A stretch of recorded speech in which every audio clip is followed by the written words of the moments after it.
Nah, baiklah, kita masuk ke bagian penjelasan mendalam terkait pemahaman aplikasi ya.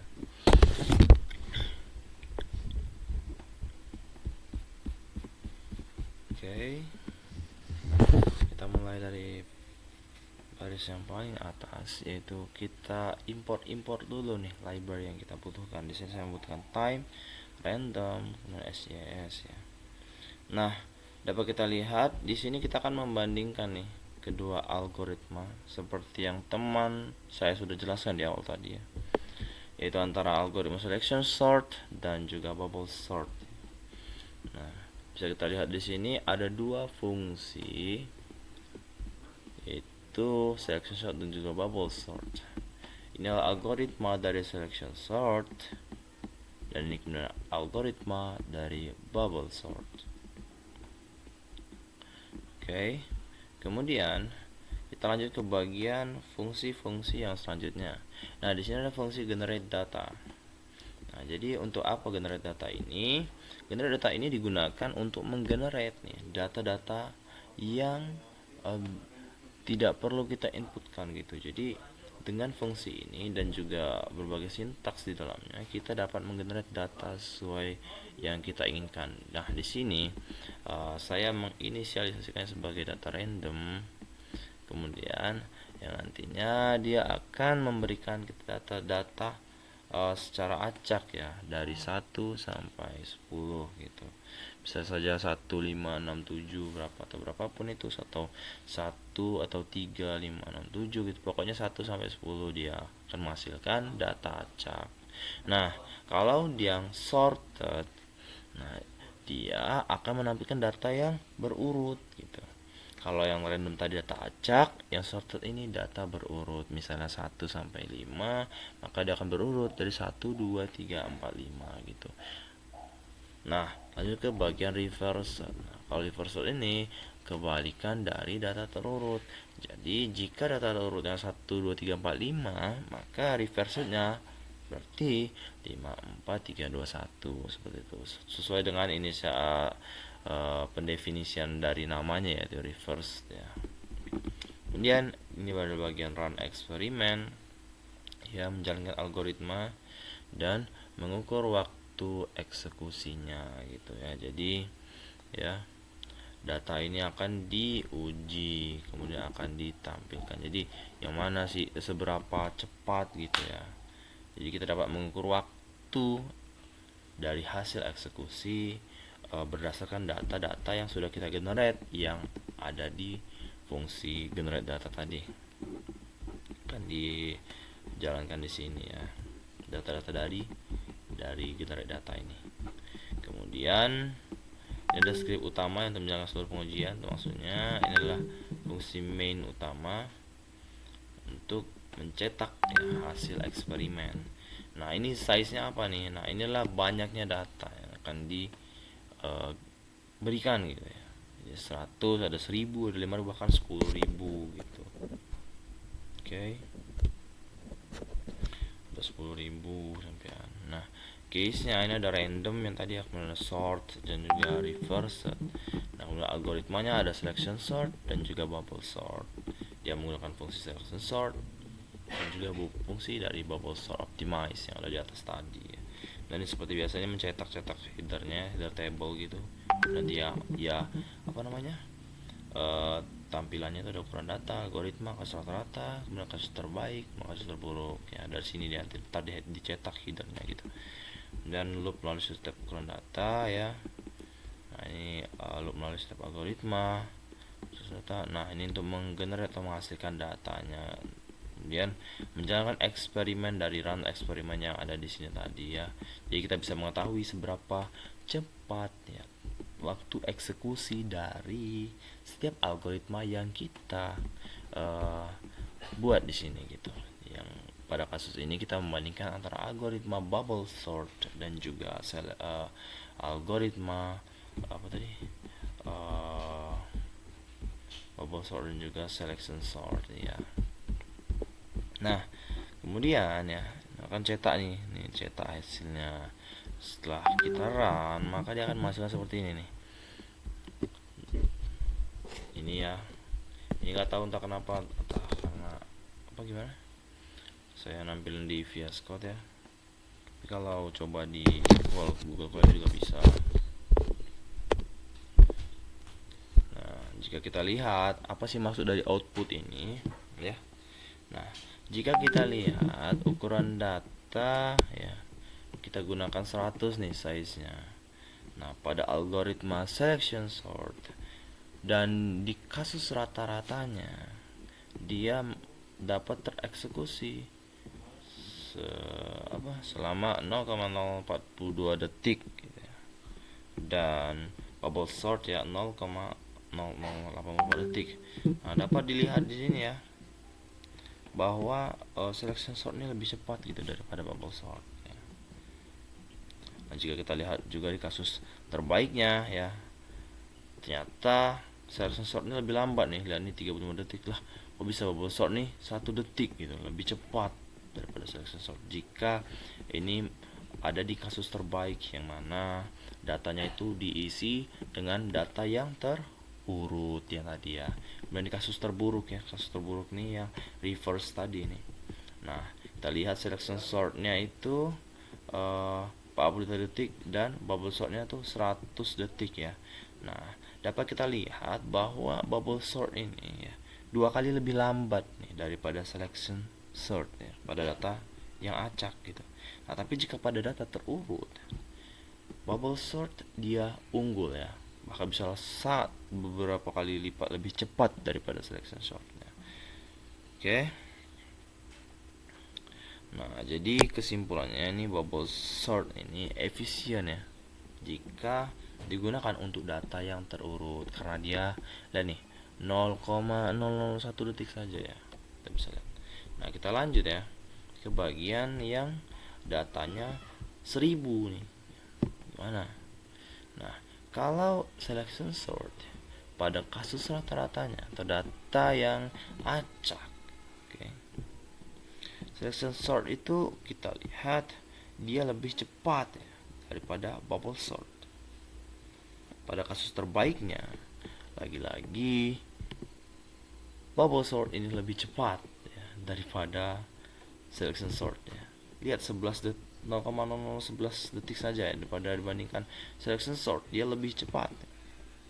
Nah, pada kasus terburuknya lagi-lagi nih bubble sort lebih lambat dibandingkan selection sort ya. Jadi bisa kita lihat ya bahwa selection sort di sini lebih stabil ya, tidak terlalu berbeda di semua kasus gitu. Dan bubble sort ini jauh lebih lambat ya di kasus rata-rata dan juga kasus terburuk. Tapi di kasus terbaik dia sangat cepat gitu ya, karena optimasi dia berhenti tuh jika tidak ada pertukaran karena data terurut ya, maka dia lebih cepat bubble sort tadi. Nah, jika kita lihat pada yang ukuran size 5000 nih ya, kita lihat nih bahwa pada kasus rata-ratanya ternyata selection sort masih lebih cepat ya daripada bubble sort nih. Kemudian pada kasus terbaiknya lagi-lagi nih bubble sort menang ya 0,043 detik, dan ini 1 detik ya, misalnya 1,4356 detik gitu. Bahwa kita lihat di sini bubble sort lagi-lagi masih unggul ya pada kasus terbaik. Dan jika kita lihat pada kasus terburuk, kenapa nih kok ini lebih selection sortnya lebih lama dibandingkan bubble sort. Nah, pada saat ini selection sort ini mulai menunjukkan kinerja yang tidak efisien ya, apalagi di kasus yang terburuk ya. Jadi kita ketika data lebih besar lagi yang diinputkan, selection sort menunjukkan bahwa dia itu mulai tidak efisien ya. Apalagi kita lihat nih pada kasus terburuknya nih, dia cuman dia menghasilkan 3,3 detik ya, padahal di kasus-kasus sebelumnya dia itu unggul daripada bubble sort. Gimana pula bisa selection sort di kasus terburuk yang saat ini dia lebih lambat nih daripada bubble sort. Nah, coba kita lihat ya di data ukuran 10.000 ini makin besar nih, kira-kira seperti apa. Nah, kalau di selection sort, nah kita lihat nih dia masih lebih cepat ya seperti yang sebelumnya dibandingkan dengan bubble sort. Kemudian di kasus terbaik lagi-lagi bubble sort ini sangat-sangat cepat ya berkali-kali lipat dibandingkan selection sort ya. Kita sudah lihat di data-data sebelumnya juga kasus terbaik bubble sort menang ya, sangat cepat berkali-kali lipat ya. Nah kemudian kasus terburuk nih, nah, di sini bubble sort sangat lambat ya, jauh lambat sekali ya, dibandingkan dengan selection sort ya. Nah pada kasus ini berarti ya bubble sort masih sangat cepat ya di kasus terbaik karena dia data yang terurut. Tapi di kasus terburuk atau data terbalik ya, atau reverse data, waktu eksekusinya itu melonjak tajam ke 8 detik, lebih buruk daripada selection sort ya. Dan selection sort tetap lebih lambat ya, tapi selection sort ini lebih stabil performanya. Seperti itu. Nah, oke, kita lanjut masuk ke kode berikutnya ya, atau kita simpulkan secara umum dulu ya, bahwa kinerja kasus pada kasus terbaik ya, bubble sort ini sangat baik dan sangat cepat jika kita lihat ya, atau kita dibandingkan selection sort ya. Dan selection sort itu tidak berubah ya, dia tetap stay stabil seperti itu, walaupun lebih lambat daripada si bubble sort ya. Kemudian kinerja kasus terburuk, kalau kita lihat kasus terburuk ya, si bubble sort ini sangat lambat ya, bahkan pada data 10.000 si bubble sort ini melonjak tajam ke 8 detik. Itu sangat lambat ya, jauh lebih sangat-sangat lambat, berkali-kali lipat dibandingkan dari selection sort ya. Nah kalau kita lihat di selection sort, dia emang lambat tetapi lebih stabil jika kita lihat perubahan waktu eksekusi dari data-data sebelumnya. Di data 100 sampai 10.000 kita dapat simpulkan bahwa selection sort ini lebih stabil ya daripada bubble sort ini. Nah, kalau dalam kita gunakan dalam skalabilitas data yang besar, bubble sort ini kurang cocok karena ya dia tidak stabil ya. Kemudian data itu juga tidak hanya data yang terurut, mungkin kita jumpanya nanti ada juga data yang reverse maupun acak ya, kita juga nggak tahu ya kalau data skala besar itu ya gimana. Nah jadi ya kurang cocok saja ya. Kemudian kalau selection sort ini digunakan dalam skalabilitas data yang besar, sama-sama buruk ya, tapi nih, selection sort ini lebih stabil dibandingkan dengan bubble sort. Seperti itu, dia hanya lebih stabil saja ya. Kemudian nih kita ingin melihat secara bentuk visual ya, agar penjelasan yang telah saya jelaskan di awal tadi lebih masuk dan lebih paham kepada Anda sekalian. Jadi kita buatkan dalam bentuk visualnya ya. Di sini saya akan buatkan dalam bentuk batang-batang itu ya, bar chart ya, atau apapun itu. Nah oke, kita masukkan dulu import ya, import library yang kita butuhkan di sini ke pandas ini untuk data frame ya, matplotlib, build juga seaborn ya. Kemudian kita kita buat data frame nya ya agar lebih jelas terlihat. Kemudian kita cek, kemudian langkah 2 kita visualisasikan datanya gitu ya. Nah seperti ini ya, ini codingannya. Ini sebenarnya tidak perlu dijelaskan ya. Aduh hilang, sudah tahu ya. Untuk judul utamanya seperti itu ya, ini case nya. Oke, ntar kita lihat gimana sih outputnya. Nah oke, kita lihat ya hasil eksekusi tadi kita masukkan ke dalam data frame akan menampilkan seperti ini ya, nyambung ke sini nih. Oke, ukuran data ya 100 sampai 10.000 ya, bubble sort dia masihkan segini seperti sama yang tadi kita lihat ya di codingan yang awal ya, tapi ini dalam bentuk data frame aja ya, yang terburuknya segini ya.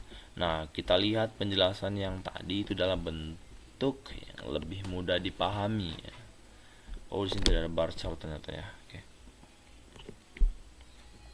Nah ya, kita lihat ya bahwa pada kasus rata-rata di sini ada selection sort dan juga bubble sort ya, menampilkan waktu kasus terhadap data acak. Dan sumbu X nya terdapat ukuran-ukuran dari data yang kita berikan ya, dari 0 sampai dengan 10.000 ya, ini sumbu X nya. Kemudian sumbu Y nya ini waktu eksekusi dalam detik ya, secara linear. Oke. Dan jika kita analisis, terlihat bahwa bubble sort ini lebih lambat ya, daripada selection sort di semua ukuran data.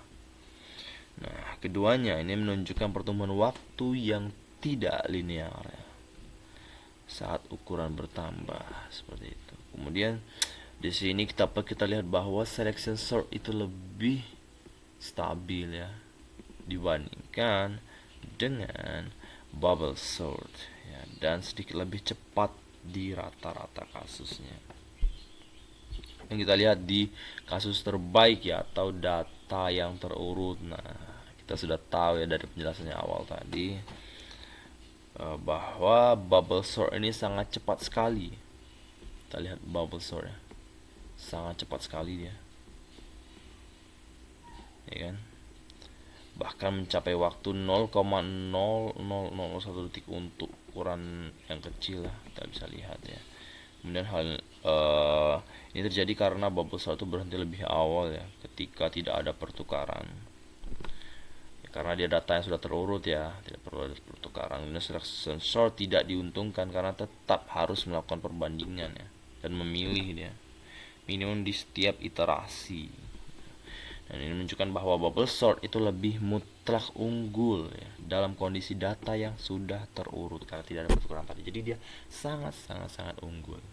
Dan jika kita lihat pada kasus terburuk atau data reverse ya, nah kita lihat unik nih.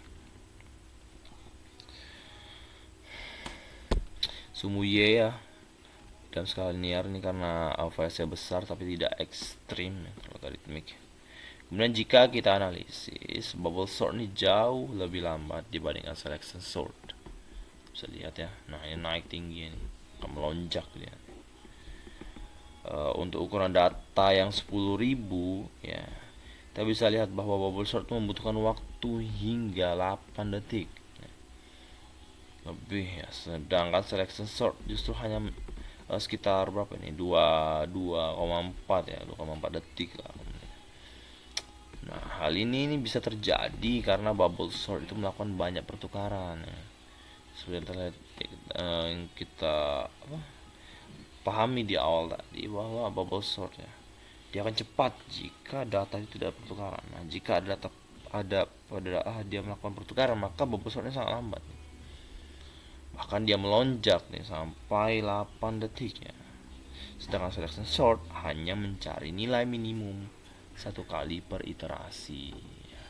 Kayak dia lebih stabil lah, dan lebih lebih, walaupun dia lambat ya, dia lebih pada kasus yang lain dia itu lebih stabil gitu ya. Bisa kita lihat bahwa pada kasus rata-rata ya, selection sort ini lebih cepat dan lebih stabil ya. Kemudian kalau bubble sort ya, lambat lah dia ya, meskipun masih dalam batas wajar. Kemudian pada kasus terbaik ya, selection sort ini dapat kita lihat beliau tetap lambat ya, tidak adaptif. Kemudian ke bubble sort dia sangat cepat karena optimasi berhenti. Ya iyalah, kita tahu karena kasus terbaik data yang terurut ya, kayak dia cepat gitu.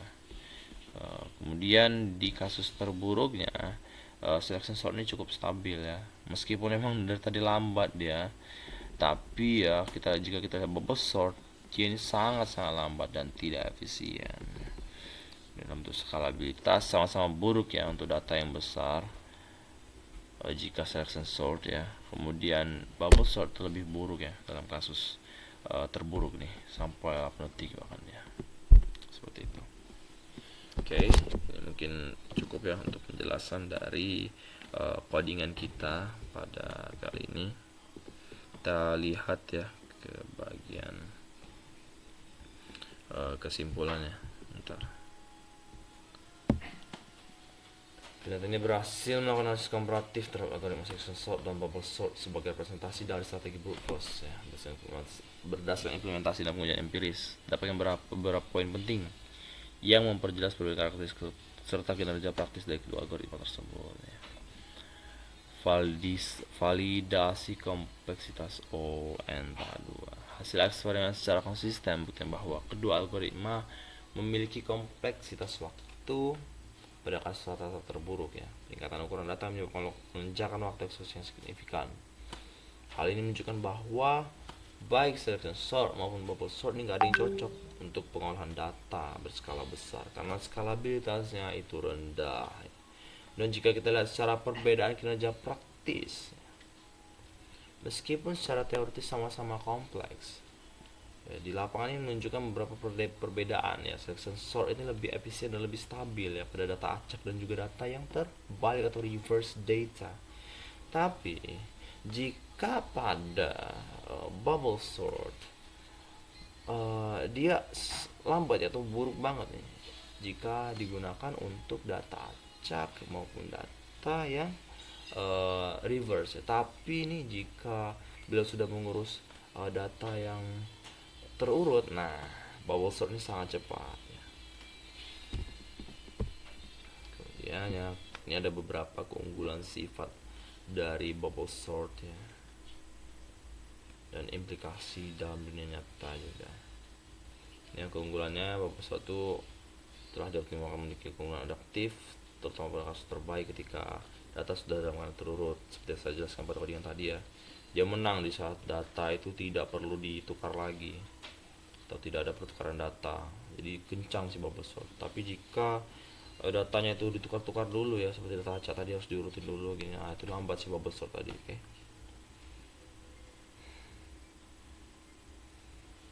Berbeda dengan selection sort ya yang tidak adaptif ya, algoritma tak melakukan perbandingan penuh meskipun data sudah terurut. Jadi walaupun data sudah terurut, dia tetap dibandingin sama dia. Nah, pada saat inilah selection sort itu lebih stabil ya untuk digunakan. Walaupun sama-sama buruk nih bubble sort dan juga selection sort, jika digunakan dalam skalabilitas data yang besar gitu, maka cocoknya ya untuk menggunakan dua algoritma ini untuk data yang ringan-ringan saja atau data yang kecil. Kemudian implikasi dalam nyatanya ya, bubble sort sangat efektif digunakan untuk data yang hampir terurut ya karena sifatnya adaptif ya. Dari sisi lain, selection sort ini lebih sesuai untuk sistem yang memprioritaskan minimnya operasi penulisannya atau write, karena algoritma ini melakukan jumlah pertukaran yang paling sedikit ya. Nah, analisis ini menegaskan bahwa pemilihan algoritma pengurutan tidak hanya bergantung pada teori kompleksitas saja, tapi juga harus mempertimbangkan kondisi data dan kebutuhan spesifik implementasi. Baiklah, mungkin hanya itu saja penjelasan dari saya, dan saya akan kembalikan kepada moderator.